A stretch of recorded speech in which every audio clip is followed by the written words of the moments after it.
All right, then welcome to GDC 2016.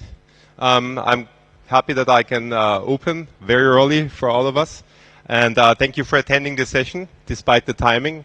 I'm going to talk about how we experienced Hitman, a game I hope many of you have heard about, and the first season where we're currently in the middle of that. I would like to open with one short slide about myself, that you know who's talking. And I like defining myself actually more with my games than with anything else. I started rather early in 1987 on the Commodore 64. So yes, I've been making games for 29 years now. I was freelancer for 6 years. 13 years I was at a company called Neo Software, which became Rockstar Vienna.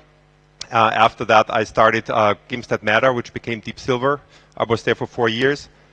And now I'm, for 6.5 years, I'm with Square Enix. And I'm now a studio head at IR Interactive in Copenhagen. And we are known for many games like Mini Ninjas, Freedom Fighters, the Kane Lynch series, but most of all for Hitman. And that's what I want to talk about today. So the main points, I will try to keep it concise because it is a lot to take in. And I want you to get something out of this presentation. So I will give you a short overview of Hitman, what the brand is, what the game is, because that is the foundation, the baseline that we started with. And that's why that is relevant to understand.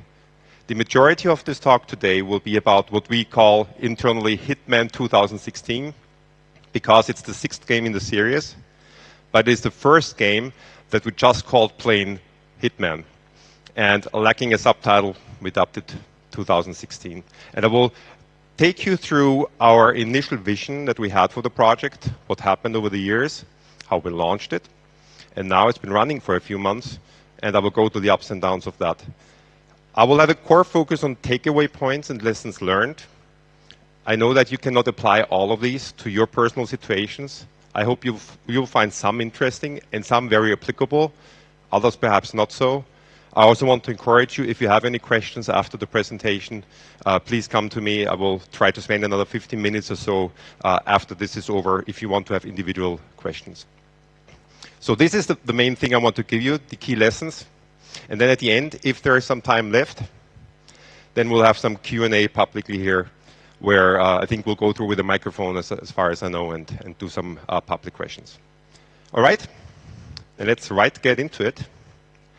And let me give you a short overview of Hitman. The game has been around as a franchise for 16 years now on the marketplace. And that was our starting point. It was after the 5th game, which was Hitman Absolution. We had shipped 5 up to that point in time in the 12 years. Hitman Absolution shipped 2012. And by that point in time, it was the best-selling Hitman game in the franchise. So we saw a good uptake over the years. It won 41 Best Game Awards and so on. But now enough self-promotion. Let's look at the interesting things that happened with Hitman Absolution. It was the first game where we had a major online component. And we tracked 11.3 million unique online players in a game that as a series was predominantly experienced as a single-player third-person stealth game. We had a multiplayer mode that is an asynchronous multiplayer mode. So may I ask, has anyone of you played Hitman Absolution in here? Okay, quite a few. Contracts mode? Okay, good. So Contracts mode was our asynchronous multiplayer mode where you created a hit on any NPC, more or less any NPC in the game. And then you could send that out to the community, or you could send it to a friend, you could challenge each other and become better. It was something that got inspired by what people already did with Blood Money and the older games on YouTube, where they created playthroughs and they shared videos and stuff like that. But the online mode was so successful that the amount of hours played in it, it made the single-player campaign pale in comparison completely. And that was very inspiring for us. 1.4 million users in total created these contracts, which is, I don't remember the hands exactly, but I think it's a good representation. People playing, but like 10% of them playing contracts and creating stuff as well. And 30 million contracts, these are the missions that users created, were played up to today. And that is a huge number for us. And they were also ranked and so on. And the top contract, that means a player-created mission, was played 1.4 million times. And that was, actually, this is platform dependent because you cannot share them across platforms. So that was a big number. And interestingly enough, this number is from June 2016.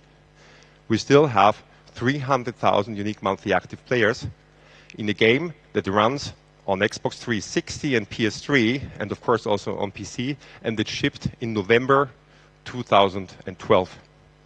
And in a game where we did nothing to sustain a proper community. So that was the starting point for us. The brand itself is also pretty well known. If you just Google the English word Hitman and look at images, this is what like the first page is. So we kind of own the word Hitman. It's associated with Agent 47. And it also makes it, I'd say, a love brand. It's more than just a game series. You know, there are like 2 movies, there are novels, there are figurines, there are clothing lines, and all that kind of stuff. And some fans make it a big part of their personal life. And I'm telling you that because when you want to change something as fundamental as how people consume a game, how people might consume your game or your brand you're working on, you have to deal with that. You have very dedicated people that will have a very strong opinion on what you're creating. So we took the success that we had in the online service and what the community did with it, and that was the foundation for the vision. And now I want to explain to you why, after the game has been around for such a while and was actually pretty successful, why change anything at all? It's because times are changing as well. So in a very, very high bullet list, high-level bullet list, let's talk about Hitman 2016, what we wanted to achieve. We wanted to focus on the player freedom and the creative sandbox gameplay that made the series great. That's the bedrock of the series. That, so far, is nothing new. But we wanted to go into the current generation and make it like the biggest and most complex Hitman sandbox that we've ever built. So we had to ramp up our technology for that. But most of all, we wanted with the first game, build a foundation for a live and ever-expanding world that we called our world of assassination. A first game of more to come, a platform more or less where people can play with each other, share stuff, and continue playing over the years to come. Let me take you through some of the opportunities that you have and that we saw and back then already were pretty convinced of when you go into this live, episodic, AAA approach, where at the end of the day, we were the first ones to do it. Over the years we worked on it, we weren't sure about that because I know others are also thinking and trying and moving in this direction. But at the end, we were the first ones, and that meant a lot of resistance, and it also meant a lot of successes. The opportunities we saw is, we started with this 2013, so after we launched Hitman Absolution and seeing how the online mode takes off. But over the years, already mid-development, we saw that the overall market started to transition into digital, also on consoles. I mean, PC is very digital, right? And PC sales are mostly online anyways nowadays, but also on the consoles. Let me show you from Activision. That is deliberately November 2014. It was the Q3 result, and they had 67% of their Q3 revenue. All of Activision Blizzard was digital. That included, of course, World of Warcraft and other games from Blizzard, but it also included all the other offline games they did. And mind, that was before Overwatch or Hearthstone. So that is really remarkable. And then we saw this overall market trend. This is either a market research institute that published that went from 2008 to 2014, just looking at the consoles. And this is the share of physical only, digital only, and digital and physical mixed within 90 days. And you can see that physical only is marginalized, and that digital only has been the majority already since 2012. Admittedly, if you look at releases, you have a lot of small games that come on Xbox Live Arcade and platforms like that. So the amount of titles is not totally representative, but the trend was undeniable already at that point in time. When you are online, when you are live, when you have a service running, you can be way more open and inclusive towards your fans. And that was very important to us, because we are not necessarily the most mainstream game out there.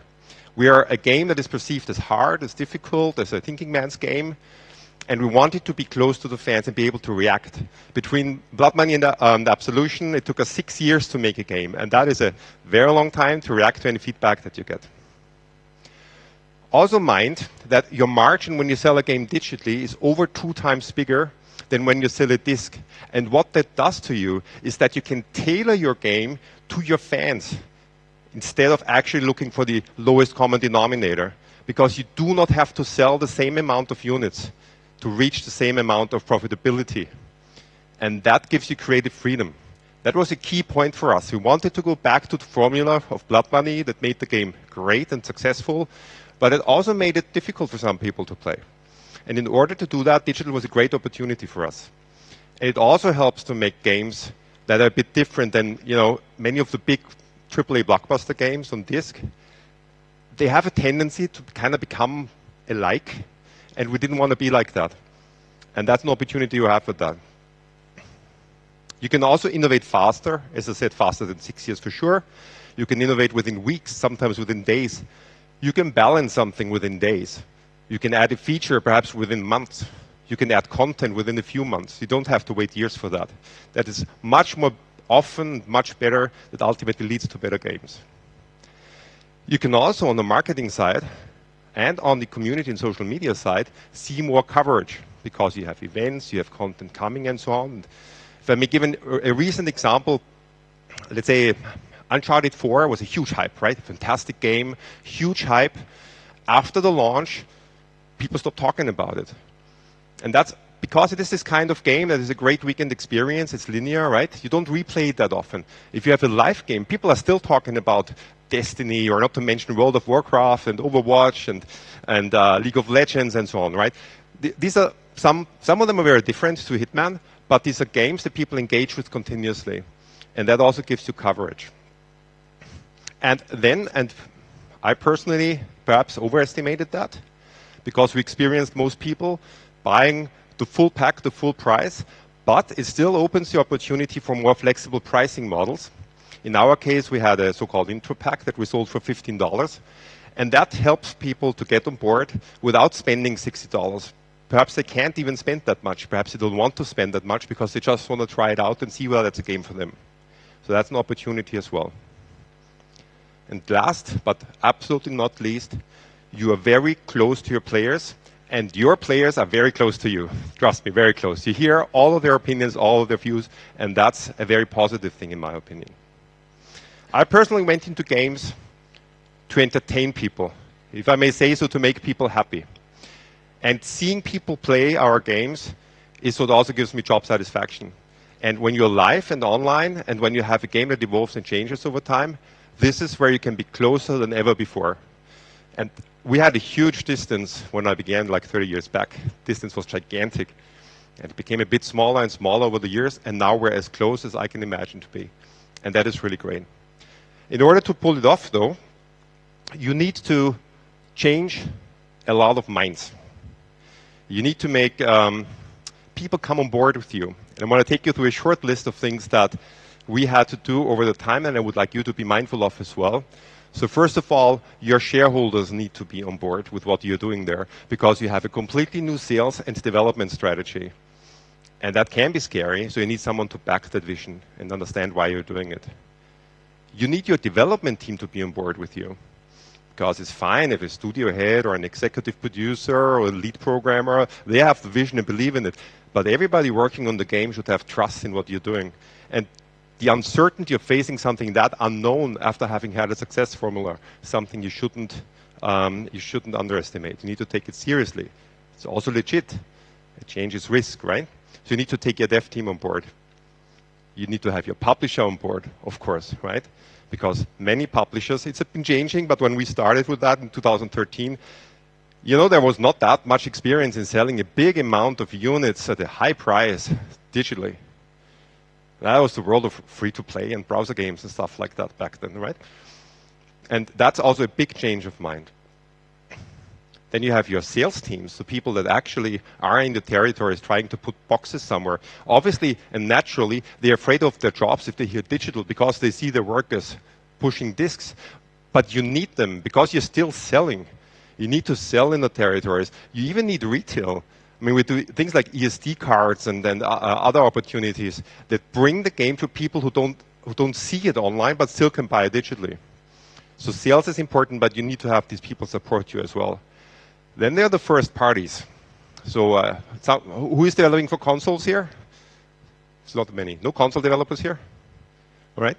Okay, a few. So with first parties, obviously, you have a very close relationship because a console is an encapsulated environment. And you need to have them on board, and they have their policies. And at that time, most of the policies we needed didn't even exist. There wasn't a model for that for a full-price game. Now there's more and more, and I'm happy we were able to pioneer for ourselves, also for you and for other developers. But trust me, even after so many months and so many years working, there's always something new that comes up. It's, oh, okay, that's a new policy. We need to change something here, otherwise we can't do this or that or that or that. That is a continuous effort as well. You have distribution partners, so you might not sell everywhere yourself. You might not have publishing units in I don't know, Arabia or New Zealand or so. So you need to find partnerships with them because naturally they ask, where's our margin if we don't move boxes around? So you need to find incentives and business models how you can work with these partners to make that a success. And last but not least, you need to have the players on board, the people that consume your game. Because, let's be honest, especially at the time when we started, there were too many games out there that did something like early access or half-finished game, indie games that never got finished and people paid money for that, right? So obviously there was this, hey, you're selling us an unfinished game if it's episodic. That is a very, very long way to get people to understand that. You always get some on board, you might get many on board, but it takes a long time to convince the majority of your players. And then, of course, you have our friends at the press that also want to talk about what you're doing there. And you know, press loves innovation. When you do something new, they're really supportive and eager. But they also need to find words to talk about it. And that's tricky, because we needed to find words how to talk about it. So often it was understood, but then how does it work again? What's the detail? And especially, what can I call it? What can I compare it to? And now people can compare it to Hitman, but it took a while to actually get there, and that's understandable. And if you do something new, and I assume you're also here not only thinking about copying exactly what we did, if you try to move something into this space, you need to think about that. So what we actually did in the first years before we went out, is we worked on top of our partners we worked with internally, we also had external partners and tools, and we established structures how we could actually run and develop a service.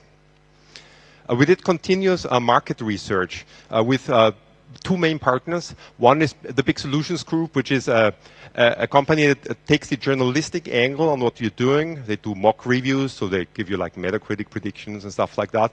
But most of all, they also help you to get feedback from different angles, like the consumer magazine, the technical magazine's point of view. That helped us to shape what we are doing and how we are doing it. And we worked with a company called EATER, which is an analyst service. It's a real market research institute, statistically data-based. And they helped us to look at the trends of the digital market. Is there even enough digital market to justify the development and publishing budget of a game like Hitman? Because it's a different thing whether you ship 50 small games or one big game and hope that this one big game is actually able to recover and recoup your costs. All right. We did continuous user research. That's our internal team. We have a team in Montreal. We have a team in San Francisco. We have a team in Copenhagen. And that helps us to have a look at what players actually do. So we get players in, show them stuff, let them play the build, just ask them about that. That helped us as well because it's very close to the players. And we also established two steering groups. And one was the internal steering group. So looking at what happened in the game to decide what to do with development. And as of now, we meet daily, now that the platform is running. But in the beginning, it was like every few months, every month, and so on. And then we established a war room group, we call it, which is our international publishing and marketing teams, our partners. We meet weekly, and that does more or less the same on the sales and marketing side. And what we use there is we use what we call the hard facts and the soft facts. And we collect this data. And the hard facts is what people do in the game. You know, what features do they use, what levels do they play, how many hours do they clock in, stuff like that. The soft facts is what people tell you. What emails do they send you, but most of all, what do they tweet, what do they put on Facebook, what's in the Hitman forum, what's on Reddit, and that kind of stuff. And I tell you what people do and what people say, that's not necessarily always the same. So you need to be careful that when you collect this data, how you base your decisions, because you don't want to alienate 95 people based on the feedback of a vocal 1%, right? So that is what we're doing, and that's what we use to steer the project. All right. Now let's see how that went in reality, because now let's take you through how we executed that. And we'll give you a short overview of the timeline. So let's start from the announcement of the game in June 2015, and let's look up to almost today. Actually, tomorrow. So we announced the game at E3 2015, and there was a actually really successful announce for us. We had a lot of good reactions, but then a lot of questioning began. So we had event after event after event, where we explained what we did, we explained what we did, we explained what we did. We tried to find our language, how to talk about it, and to show people what we're doing. All the time in the background, we had a closed alpha with a bit over 1,000 hand-selected players that were already running the game, running the service, and playing with us. That was very important for us, also for a change of minds. Then we had a beta that started a few weeks before we launched the game, and it ran for a few weeks, and that was the final change in tweaking with the actual public. And then we didn't launch the game, we premiered the season. So this is when we started with it. And then we tried to keep a major extension of our World of Assassination every month. So we had Italian level, Marrakesh level, the most recent, our summer bonus episode. And actually tomorrow, we're going to launch Bangkok in Thailand. So that's the most recent extension. And while this season is running with the major content coming, we also had what we call a weekly pulse. So we have live features that are like events.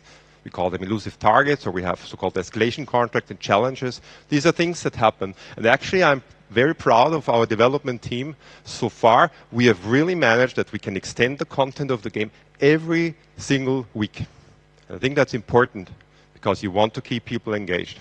I'll get a little bit into more detail very soon. But now let's have a look at this early announcement phase, because that was interesting. First of all, when we announced the game, there was a lot of surprise. I was surprised that people were surprised that IO announces doing another Hitman game. I think wasn't the biggest surprise. But people were also surprised about what we did with the game. And we had headlines like, we're changing the way games are played. It's awesome. We might change games with Hitman. Square Enix will change everything. It's a fantastic assassination game. It's a great game. We completely get it. And we thought, fantastic. Score. What we are doing, everybody understands. Within less than 24 hours, this surprise changed into utter confusion. It was really surprising. Okay, this is Hitman, but wait, it's not on the disc? Yeah, but we told you it's not. Yeah, no, but really? Why? What? How? So then we had headlines like these. So that Interactive explains Hitman's confusing digital release plan. Hitman confusion hints at gamers' mistrust. That is the player part I mentioned before. Hitman demands publisher trust we don't have. And then we even coined a term that we internally used for a while, that was in the headline, called the Hitman situation. That was really interesting. We had also more confusion in the actual community. People were arguing back and forth about it already. They were saying, hey, I really want this to be good. I don't want it to be so great that others might do the same. That was something weird to take in. And then, of course, others think, why not? It's flexible. Isn't that a good thing to do? The whole design is terrible, because if it tanks at launch, we'll not get content anymore. Will rip us off. That was a fear that players had. I understand that when you come from an early access marketplace, for instance. Obviously, as a public company, you cannot promise one thing and then not deliver it. But players don't understand that. They don't understand the legal or financial background of a big publisher. And they don't have to, right? But that's something we had to deal with. And then, that was a key recurring theme here. Just the end is important. So I have a feeling that a lot of people are going to feel ripped off come launch day.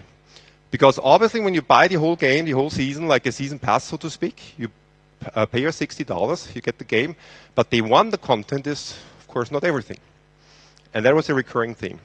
And I need to tell you, we did not find a perfect way to answer these concerns. We had to find the right voice for that. So we decided to go with something rather straightforward with the Q&A. We had a video blog done, and we thought about AMAs on Reddit, and we had all kinds of ideas, community events, and so on.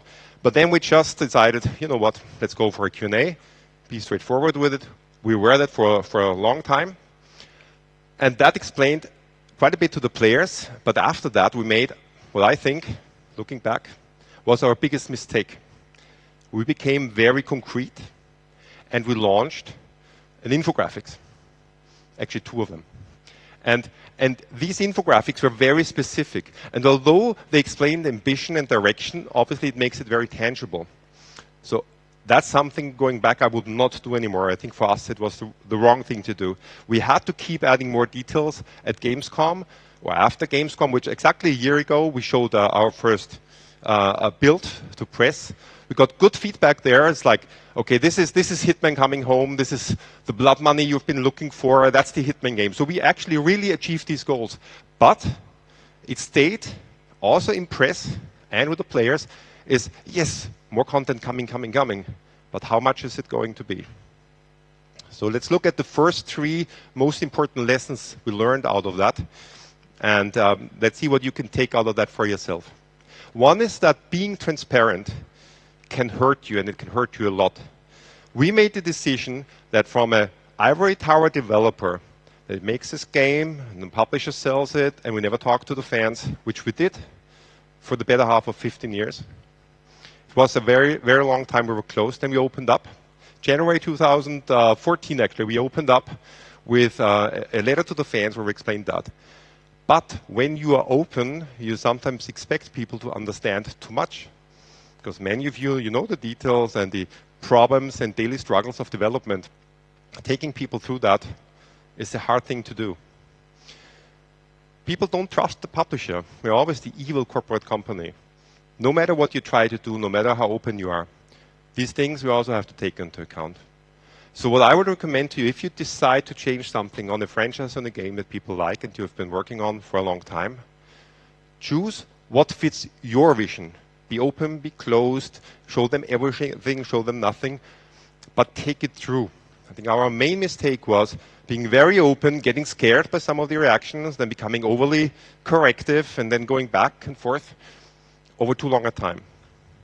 I would recommend to take it through, the light will come. And that helps you to actually keep your voice. Finding the right language, so how you talk about the change, is a huge challenge. I would recommend using existing terms wherever possible. We try to avoid things like episodic or MMO in the beginning.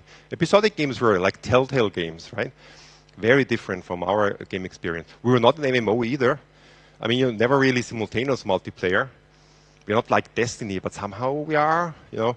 So we tried to avoid these comparisons, but that was not good either. It's okay. We changed the voice to episodic. We explained what it is, why it is, how it works. And that was a huge change for us. It helped us to explain things better. I do understand that you might not find the perfect word for every single thing that you're innovating, but whenever you can, try to. And these things together also, when you look at other companies that are trying to do that, there's a reason why, for instance, Valve doesn't talk to anybody, right? They are not very public about what they do development-wise, or Niantic or Riot and so on. And I think this comes from these 2 things. It's hard to talk about some of the things you do, and most of all, being very transparent can be very painful. All right, and then third important point is a live game, in my humble opinion, must not be static. If you set out with a game that you want to have live, and it runs for 2-3 years in the future, and today you know what you're going to ship in 24 months, what features, what level, then don't go live. What's the point? You cannot react to player feedback, you cannot make the game better, you just have a production schedule that you then ship in a staggered release. But that also means when you talk about it, don't promise deliverables, promise ambition, and be as careful as possible not to make this like vague or interchangeable. People might perceive everything as a promise that you make. And work with partners that are also able to think that way. So looking back at the distribution partners, the first parties, your publishing teams, there is a certain ease, if I may say, to a static, huge release at a given point in time. Yeah, you might shift dates. There were always some problems with development and submission and manufacturing, but it's very different from something that's running and constantly changing and evolving. So finding partners that understand that is very important. All right, let's look at the next part, which is the time around our beta. It was the time when people actually started playing the game. The big change for us at that time, that we faced the clarity we gave and the skepticism we received. That was an effect of changing our tone. And don't mistake skepticism with confusion. So people were much clearer what we wanted, why we wanted it, and how we did it. And some were rightfully skeptic about it. But that's a good thing, because then people ask the right questions, you can think about it. They can make up their own decision how they want to consume the game. And we started actually with a cover story on Edge, but then we also had the first playable for many people. And what we did is when we changed the way we talked about the game, and we changed also the release model in a way to completely episodic, because it was easier to talk about. There was the right thing. The game also felt better that way. And as an effect, we had to cancel the pre-orders on one of the platforms. And that, of course, was also an important message to get out, because it was just another part of this how IO talks about Hitman. You know, people could pre-order it instantly afterwards again, right? And actually, most did, almost all did. But it was another trip in this. And then we got the headlines with, "Hey, it's fully episodic." It's clear Hitman ditches confusing release model entirely, now fully episodic. And a short quote from this article I want to draw your attention to is that this change, the episodic game, translate the intent into a language gamers understand. And the editor appreciates how flexible the publisher has become in the face of the feedback. Both things are very important. So we found a way to talk about what we were doing, and we had our shareholder who trusted us and gave us the flexibility and was flexible enough themselves. And that headline up there, I really want everybody to take that home. I strongly believe in that. A build speaks more than 1,000 words. The moment people had hands-on, the perception was changed. The beta was the first consumer hands-on. Also press, when they got the preview build, the hand-on, that really helped us a lot. We got great previews, happy with that. Even the episodic model was understood. It was seen as the game that we focused on and so on. And also our online features, like the elusive targets and so on, were already understood. And community was very, very happy about that too. And that happened in a relatively short amount of time.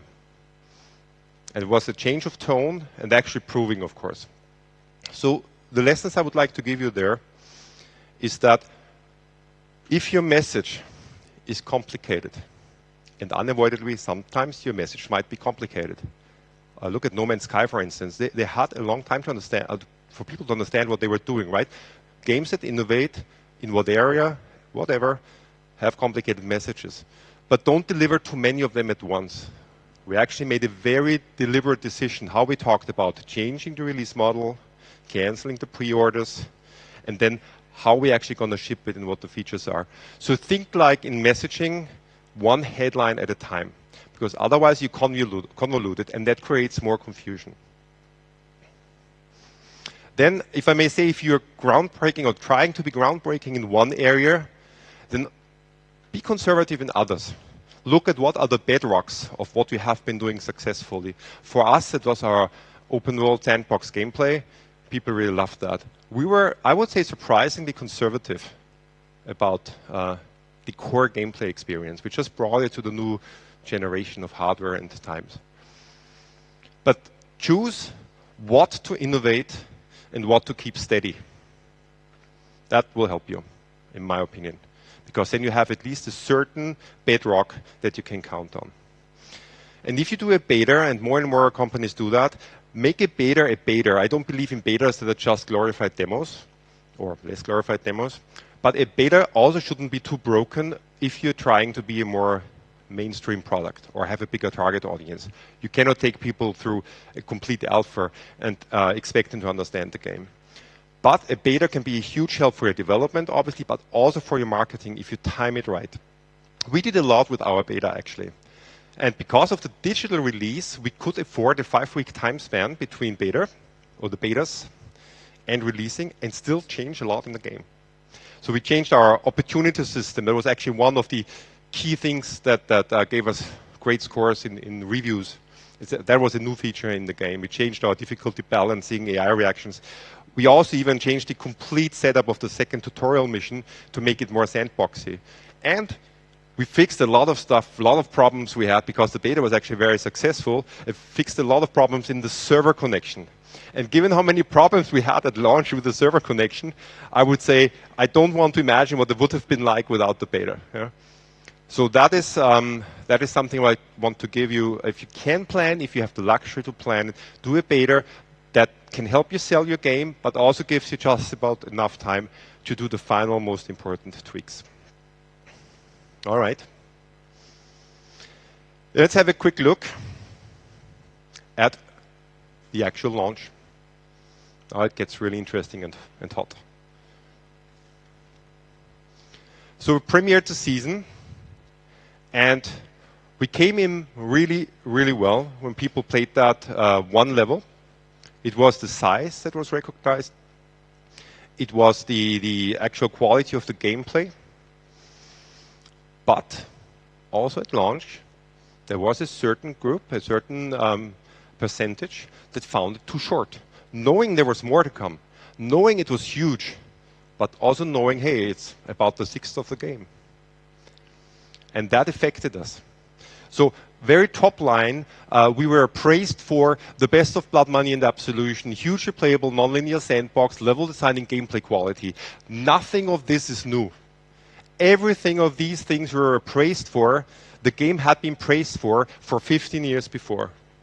And we were criticized for the episodic release model, that it requires live connectivity, and we had on top of that launch server issues that we shouldn't have had.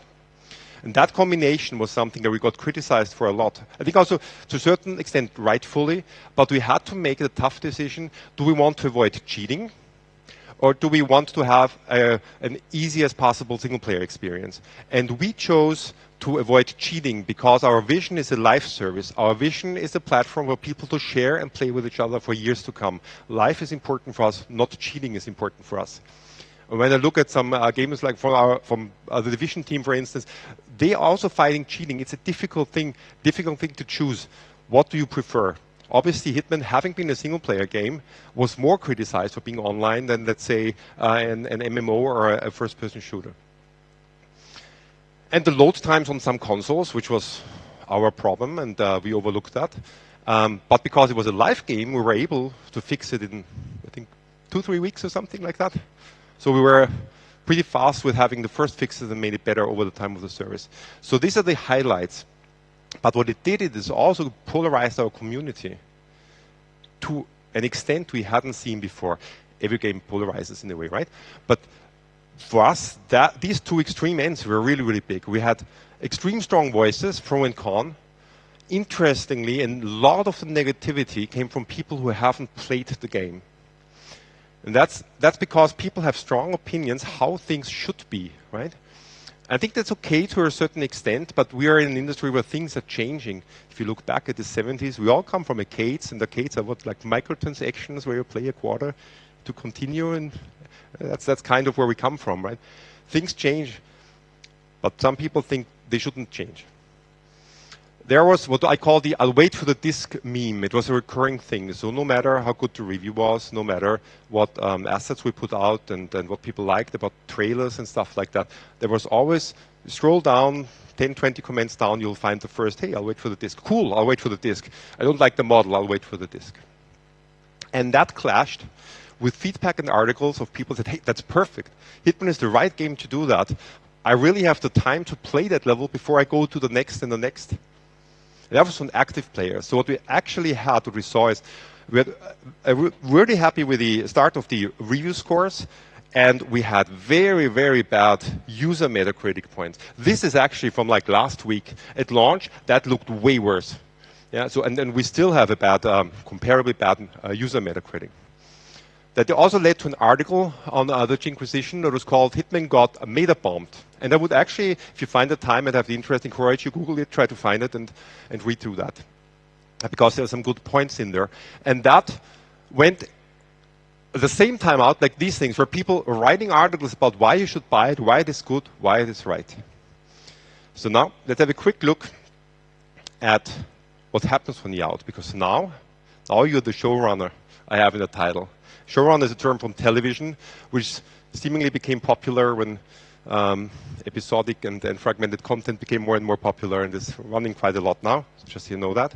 But when you're running a season, you have submission after submission after submission, and that follows.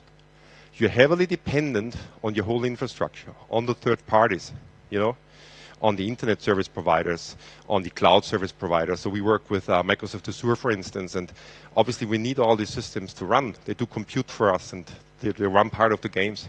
You need first-party authentication. You release globally, right? You have partners everywhere, and it can happen so easily that one of the partners forgets to switch 1 hour, like too early, too late, whatever, that happens. And you always have the pitchforks in front of your doors because it's your game, right? And a little bit to me, it felt like running a television network in the 70s. There was always something that stopped something. There was always something out of our controls, and it felt, we can't get it right. So that is something when you go live.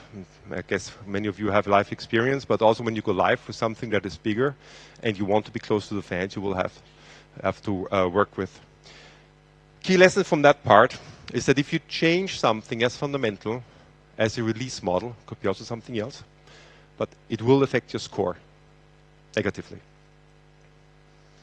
So I recommend that you focus on the roots of your franchise in your game series. Don't neglect what made your franchise great, because that will help you to counterbalance it.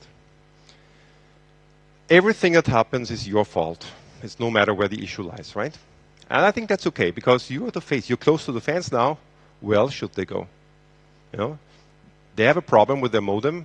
Of course they think, the connectivity is fucked up again. So tightly integrate your community team into the development team. Don't make them separate. I think that is a really, really good thing to do. It's not someone else's problem, it's your problem. You're running a live game. When you develop, avoid what I call death march style crunch. So wearing out your team completely. And don't do that, because it becomes mission critical that you can sustain a certain pace throughout the whole season. And it's unrealistic to think that nobody ever has to work a weekend. But aim for it. Something goes wrong anyways. You cannot plan for wearing. You need to actually work with your release schedule accordingly, that you don't wear people out. And don't create a separate live team. It's like, okay, this is the punch team or the ship, and then there's the live team. I have not seen this really succeed yet. I heard some stories, but myself, I haven't seen it yet. And most people that run successful bigger services see it as one team. Everyone is in the live team, because you're running a live game. So everybody's in the game team. And they also avoid the second-class citizenship, right? That some people feel like, they're just in the live team. All right. As the last part, let's have a look how it has been going over the season. And I think that's insofar interesting because we had this ups and downs and ups and downs and ups and downs. And when the season is running, we saw that the appreciation for what we were doing, what our vision was and what the game is, has actually increased. There was what I'd call a mid-season sentiment change that happened about 1 to 2 months back. It was also our second drop that helped to explain what we're doing. The level was received very, very well. But it also brought people in to continue playing and seeing how it is fun to play for a long amount of time. And this was a funny article that actually still talked about what we had to prove. We have to prove something with the episodic release. And judging by the amount of people saying they will wait and see how it goes, or just pick up the disc version sometime in 2031, it definitely does. Yeah, we continuously have to prove something. It's also a good thing, because you need to prove we're a service worth being in. So we had very good headlines on it, and that was a sentiment that also came up. This is the third episode we released. 3 episodes in, I'm now confident that Hitman is a blood money success I wanted. Also something community starts to say. And let me emphasize that I'm convinced the quality of Sapienza, which was our second level, would not have been possible to that level without being a live game, without people playing the game, and without us looking at what they do and what they say. We really used that to make that better, and that worked very, very well for us. Now let's go to charted territory, a few charts. And I'm sorry I cannot show you the absolute numbers because we're a public company, and that information is unfortunately not public, but I can show you relative numbers. So on this chart, what you see is the red line is who enters the game as a new player each day and the total amount.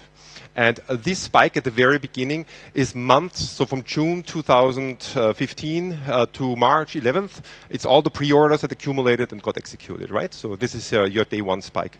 But the curve, let's zoom into this area here, and let's look at that. And that is interesting because it is very different to at least anything I have ever seen when you have a AAA game release. Because normally when you release a game, you have your day one spike, your week one spike, perhaps a second week spike, and depending on your window, perhaps a Christmas spike, but it becomes completely flat afterwards. We get new players every day. It's extremely steady, which is surprising. This is months of more or less unchanged sales and new player behavior. That is without any discount. So it's not that we did anything with the price drops and so on. And that is very different. If that goes on for a long time, that's going to be great for us. Right now, at the beginning, it was okay. The start was not bad, could have been better. But after 2 weeks, it's just like, okay, it's not really dropping off that bad. It's just not. We become pretty steady. We're running really well, and 64% of these people still buy, actually an increasing number, buy the $60 package, because now they don't have to wait for the content to come, I assume. So we had, when we look at the daily active players, a big impact with the monthly beats, so when we added levels to the game. And you see that here pretty well. So when we launched the game and then Sapienza, Marrakesh, the bonus episodes, there is, of course, a summer hole. We, of course, like all of us, I guess, felt the soccer European Championship and stuff. But what's interesting is that we also acquired a lot of new players when we launched our main hardcore online feature, the elusive targets, which is actually played by a smaller percentage than the other less hardcore features that are online. But it was very successful in driving the game forward and created spikes whenever we released that. On top of that, we had these weekly pulses, or we have them still. Every week we have content that comes. The escalation contracts, featured contracts, and so on, and elusive targets. And the elusive targets is a hardcore feature where you have a mission. This mission is there for like 2 to 4 days, and you can only play it once. You kill the target, you're done. That's how you did it. It escapes, it's over, and if you don't play it in a time window, the target is gone as well. It will never come back. So that is something that is very successful in the core audience. And the red ones are the times when we had elusive targets. So we played around with frequency, looking what that does, and they changed the activity remarkably. They bring people back, and actually this big chunk here brought a lot of people back, and that was killing Gary Busey, and obviously it seems to be everybody likes to kill Gary Busey. Well, we thought it's just a marketing stunt, but it was actually very much liked by the community. And then a short overview on the actual player activity and what players play. I found it interesting to see that as long as there was only one piece of content, that's a tutorial, available, people played that. And then when the next one came out, they played it, the new one, that's the green one, but they kept playing the other as well. And that went on and on and on, up to the level where we have now 6 missions out, and people almost play them at equal amounts. Because of the new features, because of the live activities, and so on. So this is when it really started to work for us. It was the episodic success. It was the elusive targets that people liked. We are now in lists of, and that was a huge sea change for us. Hey, this could be game of the year. Elusive targets are great and stuff like that. And even community started to really like it. An observation I want to give you in the final minutes of this is when you look at episodic games, and let me here take Life is Strange, but please take the time to look at other episodic games as well. Take the time to look at television shows. All of them follow, or all of them is too much, but many of them follow this pattern. When Life is Strange was launched, the Metacritic, I think an interesting indicator, was 75. When the episodes changed, 78, 81, 81, 81. And then they shipped the whole season at once, which is exactly all of that. And that scored 85. And that is because people start understanding the whole thing, how it connects, what it does, how it clicks. It's like television shows. People appreciated Twin Peaks afterwards, right? And that's fine. But that's something that you need to take into account if you do episodic games. We are, in a way, on a similar trajectory, but obviously we can still fuck it up. We can still make mistakes. Every single release we do needs to be good because people can get out at any time. And people that bought episodically can get out by just not paying us more money. And you know what? I like that because it makes us, as a developer, responsible to deliver quality to the people who like playing the game. Let's go through the lessons. So episodic games tend to score higher once they're fully understood. And what that means is be mindful with your pricing policy. We try to keep our price point as steady as we can, even if it doesn't deliver the sought-after sales spikes.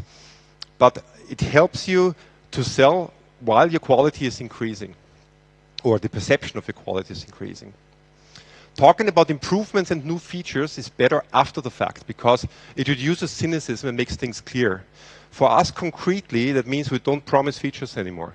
What we do is we use our release notes to talk to players and to press.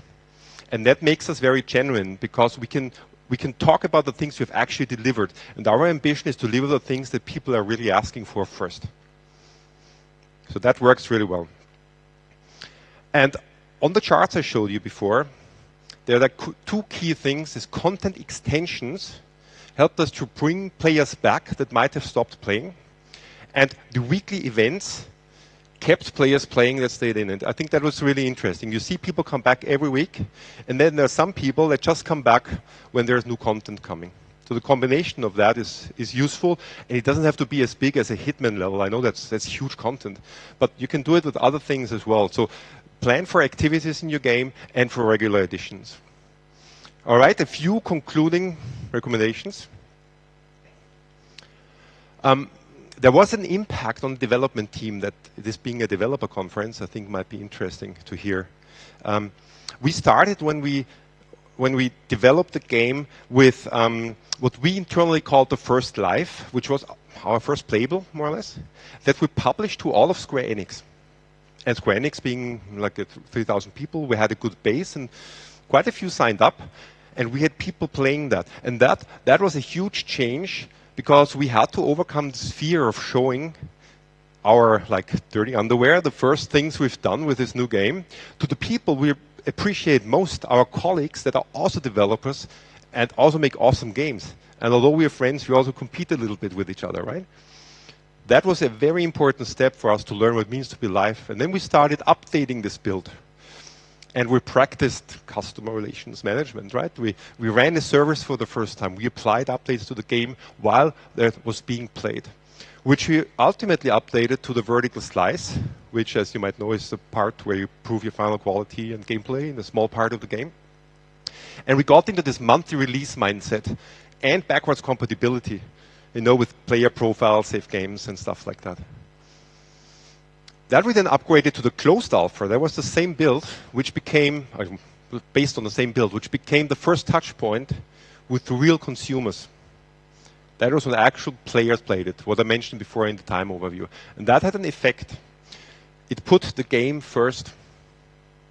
And that means that if you're someone who's only in it for technology, and I come from a programming background. I've been a programmer half of my career. And actually, I'm happy to see some of our programmers here as well. So they went through that as well. the technology focus has to come second. It has to serve the game. And you need to love the game also when you love doing technology first. Your deployment and runtime stability becomes highly important, right? The technical QA becomes even more important because you cannot afford 3 weeks without a working build. You also need to advance your engine. We had to do that because we needed to introduce more flexibility for doing that, for live updating content and stuff, and more deterministic deployments and so on. And we distributed our builds differently to especially the people that played it. All our builds came via Steam and the platforms, more or less, which helps that people just log in and they get a new build, and that helped us to practice that stuff. All right. So, to conclude, from my point of view, the digital distribution change has fully reached the console market. If you took the time to read the news in the last 2-3 weeks, look at Activision's this year's numbers. It's amazing how much goes digitally in the mainstream AAA console market. So think about how your brand can utilize these opportunities, right? It's not every game can. You need to have something where it fits, but just think about it. Perhaps it doesn't work, perhaps it does work. The transition, and that's why you should start thinking, will take a long time. You need to take a lot of people and stakeholders on board with it. That is something that needs to go through the entire organization. And be mindful that whether it's live or episodic, it's not a concept that will work on absolutely every type of game. It worked in Hitman because the nature of the fantasy is you get a mission, you travel somewhere, it can be time limited, it can come at any point in time. It's a non-linear game experience. There are games where I would not apply that. But think about it, perhaps it works. Just don't force it, right? And I think, last not least, that if you expose yourself to the players with all these things, with being open, being inclusive, listening, looking, and also taking the blame, then ultimately you make better games. I'm convinced it's going to be the best Hitman game that we've ever done because of that. And in my opinion, that alone makes it worth doing. All right. Thank you very much for your attention. And now we have a little bit of time left for questions and answers.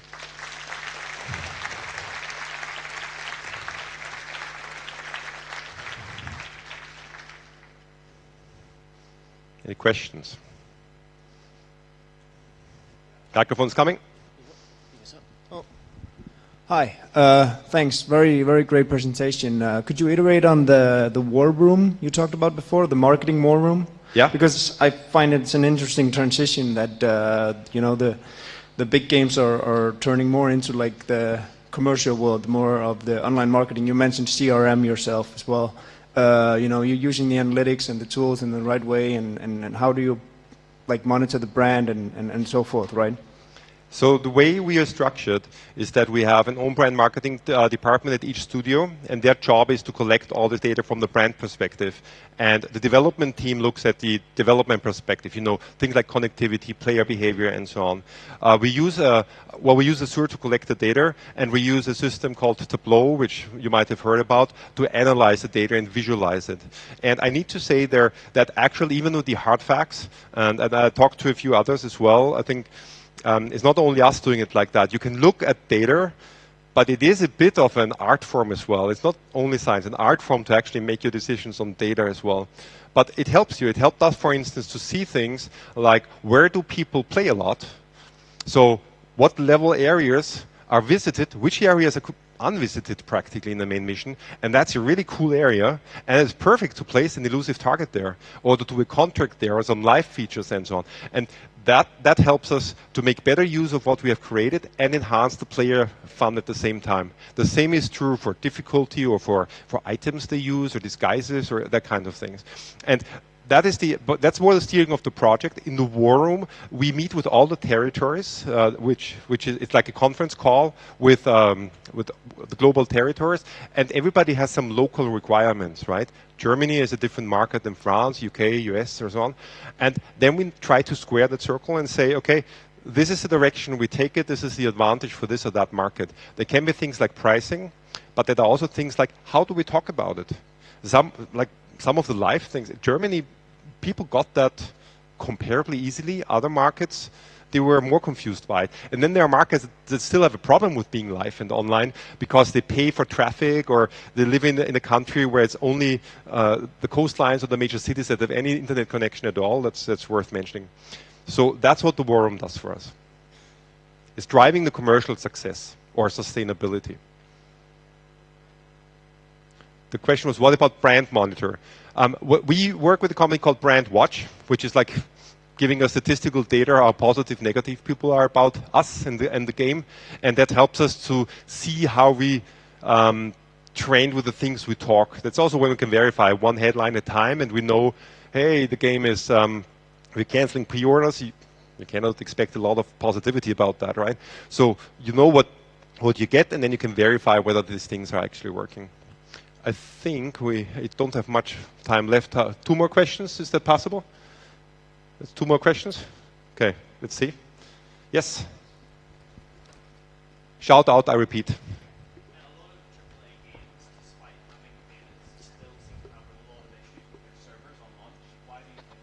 So the question is, why do many AAA games, despite having betas, still have troubles with the servers at launch? My honest answer is, I really can't tell 100%. I think that when you try to push boundaries, if you do games that are not the same and the same, then you are always trying to push the edge, and you do very complex stuff. And that complexity sometimes only completely manifests itself when it's out in the consumer market. I also do think in our concrete case that despite really many people playing the beta, I do think they were more tolerant towards these problems, and they were reported a bit less. And our tracking at the time was less sophisticated than it was over the course of the season. I think that's true for others as well, even for companies that have a lot of experience with running live games already. For us, that was the first time in that magnitude. But even companies that ship more than one of these games have these problems. So I think it's a combination of the complexities that just come from a vastly spread out network, because you can connect in so many different ways, from LTE to glass fiber to dial-ups and so on, right? And you can be all over the world. And sometimes even if you use distributed systems, you underestimate it. And I think that is one of the reasons. And it also depends on the type of game, how you even use online connectivity, right? Because an MMO is different than Hitman or an FPS. Okay, last question, and I will stay here or actually outside for more questions.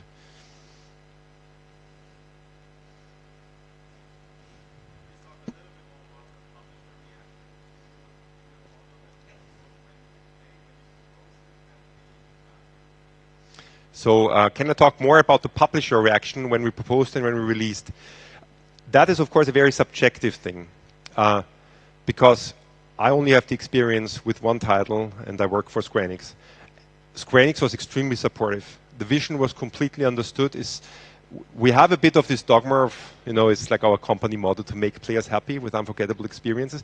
Being live and close is actually very close to that vision, because we want to be close to the people to deliver the experiences.